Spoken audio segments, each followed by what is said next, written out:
बुलढाणा जिल्ह्यातील मलकापूर येथील खालटेक समाजाच्या अल्पवयीन मुलीचं अपहरण करून तिची हत्या करण्यात आली व तिच्या मारेकऱ्यांना अटक करण्यात आली नसल्याने दर्यापुरात जयस्तंभ चौक येथे सर्व समाज बांधवांनी एकत्रित येऊन निषेध मोर्चा काढला।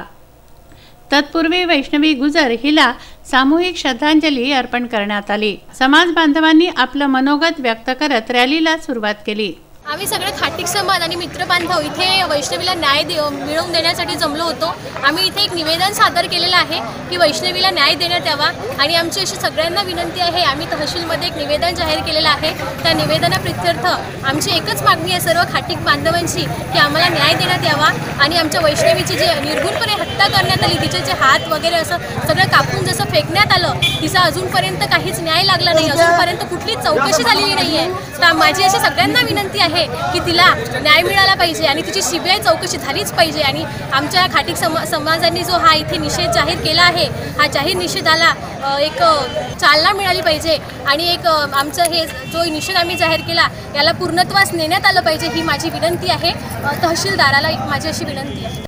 जयस्तंभ चौक, गांधी चौक मार्गे डेपो परिसरातून तहसील कार्यालयावर निषेध मोर्चा नेण्यात आला। मोर्चातील सहभागी महिलांनी तहसीलदार योगेश देशमुख यांच्या मार्फत मुख्यमंत्री उद्धव ठाकरे यांना सदर प्रकरणाची चौकशी करून आरोपींना तात्काळ फाशी द्यावी अशा मागणीचं निवेदन सादर केलं। या मोर्चाला दर्यापूर तालुका खाटीक समाज, महाराष्ट्र राज्य शारीरिक शिक्षण महामंडळ, ऑल इंडिया धनगर समाज महासंघ, दिल्ली शाखा अमरावती, शिवसेना दर्यापूर तालुका व शहर, प्रहार पक्ष दर्यापूर तालुका व शहर, काँग्रेस कमिटी दर्यापूर, भारतीय जनता पक्ष दर्यापूर सह विविध पक्षांच्या प्रतिनिधींनी उपस्थित राहून पाठिंबा दिला। अमोल कंटाळे, विदर्भ न्यूज, दर्यापूर।